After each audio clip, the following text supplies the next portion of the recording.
voo, que se eu não me engano era o TAN, ele chegou, Félix, está entrando uma aeronave da USAF aqui na nossa área, né? Que é a Força Aérea Americana. E para uma aeronave de outro país militar entrar em qualquer outro país, ela tem que ter um prazo de, acho que 48 horas antes para autorizar ela a entrar naquela área. Um avoém. Tem que ter um avoém. E eu fui lá procurar na minha pasta, não tinha avoém nenhum. Aí eu falei, pô, mas tá entrando um ZAF, uma aeronave americana aqui, não tem nada, e começamos a procurar ali e tal. Foi para a Defesa Aérea, ligou a Defesa Aérea. Fizemos tudo que podia ser feito ali para saber o porquê que aquela aeronave estava entrando sem nosso conhecimento. E é de conhecimento do pessoal da aviação que uma aeronave militar estrangeira, quando entra no país, ela não pode efetuar desvios, vou cortar caminho por aqui, então ela segue aquele padrão todo certo que ela é observada pela Defesa Aérea, né? Aí tá, eu falei assim, pô, vou tomar uma providência aqui. E antes que eu pudesse ligar para a chefia para pegar a informação, entrou um oficial lá na nossa área, que era o chefe nosso. Então não foi E ele nem ficava ali, ele era do Torreão, né? Então ele entrou lá. Aí ele falou assim, Félix, está entrando aí uma aeronave da USAF, não deu tempo de fazer o avoém aí, então deixa eu entrar aqui. É lógico que eu não ia ponderar, né? Mas eu só pedi para que ele me mandasse por escrito depois, porque eu tinha que ter aquilo. Era uma responsabilidade muito grande uma aeronave estrangeira entrar no nosso espaço militar sem autorização. Sem ter autorização. Exatamente. Aí tá, ele veio, autorizei, passou normal. Isso daí foi no dia 19 de janeiro, 20 de janeiro, né? Se eu não me engano. Ele pousou em Campinas, não veio nem para São Paulo, Congonhas, apesar de ele estar falando que viria para Guarulhos, aliás. Né? A alegação dele, quando chegou numa posição, ele falou, não, meu destino é Campinas. Né? Conclusão, pousamos em Campinas aí, até aí nada diferente, exceto o fato de não ter tido o avoém dele. Né? O curioso começou a acontecer a partir daí. Daqui a pouco passou, eu acho que não deu 15 minutos ou 20 no máximo assim, apareceu a Torre Campinas ligando para a gente, solicitando autorização de 2 helicópteros da Força Aérea para Varginha, né? Falou assim, olha, o plano de voo dele ainda nós não temos em mãos, mas ele vai para Varginha, passou os dados por escrito, tempo estimado de voo, autonomia, pessoas a bordo, passou tudo, né? Então, aí começou, né? Até aí o fato dos ETs de Varginha... Não tinha levantado... Exatamente, né? E aí saíram esses 2 helicópteros, 2 SH-1D, saíram de Campinas, que provavelmente já estavam esperando lá, porque eles não são sediados ali, né? E foram para Varginha. De Varginha, eles ficaram lá um tempo, voltaram. Eu não consigo nem lembrar do tempo que ele ficou lá, mas porque na época não me chamava tanta atenção. Saíram de Varginha, voltaram para Campinas, em seguida, já com o plano de voo do Força Aérea da USAF, eles embarcaram ali e saíram para os Estados Unidos. Né? Então, o curioso disso tudo só aconteceu quando nós ouvimos as reportagens no dia seguinte ou 2 dias depois sobre esse tal ET de Varginha.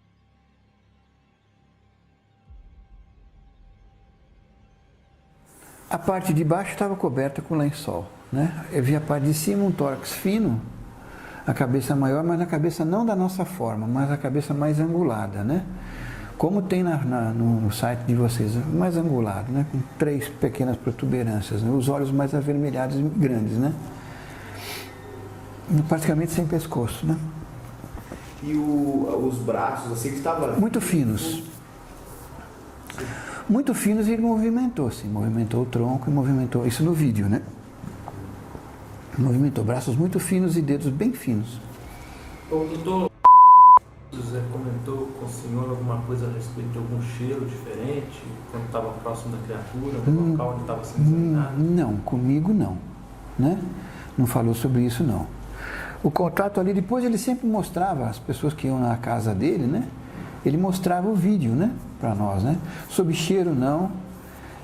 Aqui na cidade, depois, tem vários relatos interligados com isso, de algumas pessoas que viram e, inclusive, algumas pessoas que adoeceram por causa disso, né? Certo. Nesse vídeo que o senhor viu, estava só a criatura? Eles estavam fazendo, naquele momento do vídeo, algum procedimento nela? Não, estavam ao lado da pessoa, né? Do ser, né? Eles estavam ao lado dele. 2 pessoas de jaleco aqui, 2 pessoas de traje cirúrgico, né? Ao lado dele, né? Mas não havia, eu não vi militares, não vi nada, não vi. Pessoal de centro cirúrgico mesmo, né?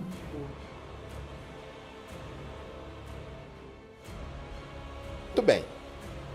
O que eu acho que é? E aí eu tenho informações que eu não posso falar. É mesmo? Que eu não posso falar quem me passou. Mas tem pessoas que me passaram informações. Mas você pode falar a informação. Que estavam presentes na cirurgia do tal da criatura.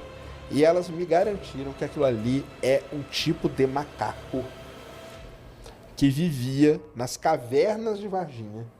Que era pouco visto, porque eles viviam lá nas cavernas. Macaco. Macaco, um macaquinho. Um macaco mesmo. Mico. Tipo uma espécie de símio, vamos dizer assim. Que quando encheu por causa da água, lembra que eu falei que choveu muito, encheu? Esses macacos saíram da caverna e foram atrás de comida. É mesmo? Por isso que eles foram no zoológico, pegaram arara, comeram a arara do zoológico de Varginha e tudo mais, entendeu? Mesmo? E esses macacos, aí você vai falar assim, mas como assim macaco? Os macacos tinham 3 calombos na cabeça. Porque eles eram macacos que tinham uma deficiência genética mesmo. Então, assim, eu tenho informações de pessoas que estavam ali e que me garantiram que a criatura de Varginha é um macaco. Entendeu? Agora, essa pessoa está falando a verdade para mim? Não sei. Pode estar inventando também.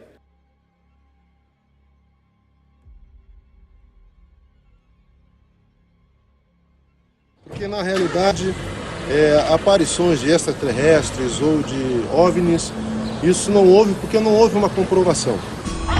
O que ocorreu mesmo foi o seguinte, no dia 20 de janeiro, estava chovendo muito forte em Varginha, ocorreu um temporal, e nós estávamos com uma solenidade aqui em Três Corações dos nossos caminhões, esses caminhões Mercedes-Benz, que eles estavam ainda na garantia. Então nós deslocamos 2 caminhões até Varginha para que fizesse a manutenção prevista. Tudo disso aí, no desenrolar de toda a história, houve uma série de coincidências de fato. Havia no hospital de Varginha um casal de anões, onde a senhora estava grávida para ganhar um neném. Isso coincide com o fato de a ESA ter pegado essa criatura, de a ESA ter pegado essa criatura, de a ESA ter pegado essa criatura, ter colocado no caminhão e levado para o hospital de Varginha, onde o pessoal disse ter encontrado um casal de ETs.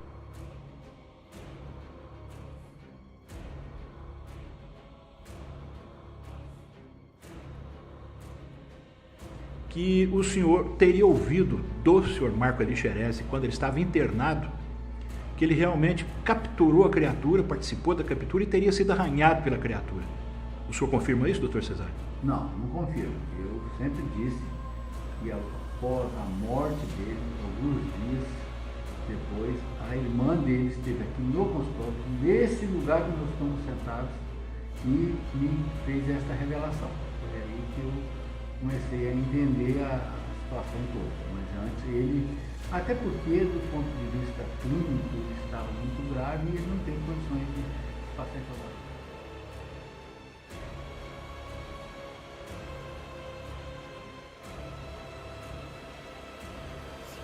No dia 20 houve uma chuva de granizo por volta das 3 horas para frente. E o meu irmão trabalhava numa Prêmio Branco, que era a viatura descaracterizada da P2, da polícia. E do lado do motorista não havia vidro. Então meu irmão molhou-se todo, indo em casa tendo que trocar de roupa, porque ele teria que voltar para terminar o turno dele. Então, que ele participou, com certeza, absolutamente correto que ele participou.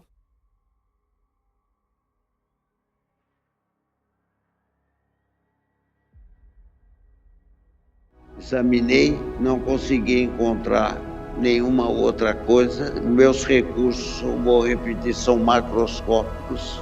Eu vi um abscesso na axila do paciente. Todos os dados me levaram a concluir que ele estava com uma sepsemia. Agora, nunca vi outro caso na vida. Se para os que gostam da ufologia, dessas coisas, eu só dou essa dica, né? Eu nunca vi coisa igual. Uma sepsemia fazer um furúnculo ser causador de uma sepsemia e morte.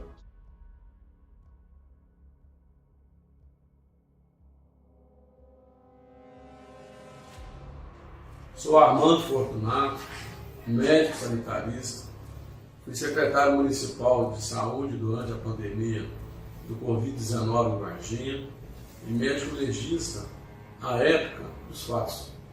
Autopsiei o soldado Xerez, cujo corpo deu entrada no IML por suspeita de erro médico.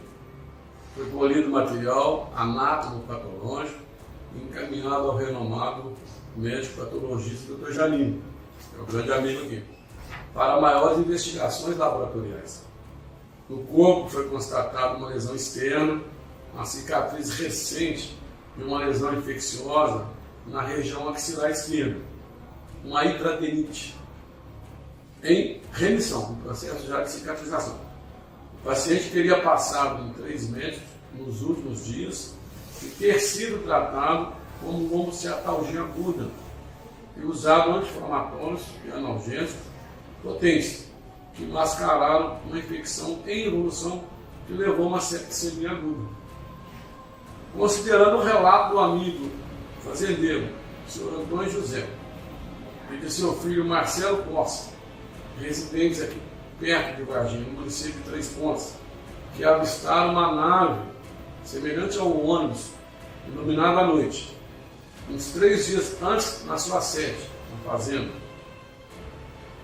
E as mortes também dos animais que ocorreram lá no zoológico de Varginha, de causas ignoradas. E ainda o histórico, né, das 3 jovens aqui da cidade que avistaram um lote vago de Varginha durante o dia, um ser diferente.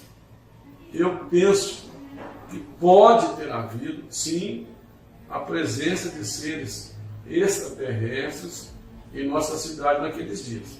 Isso é o que eu tenho a dizer. É o meu primeiro depoimento a respeito do assunto, e essa é a contribuição que eu posso dar em busca da verdade.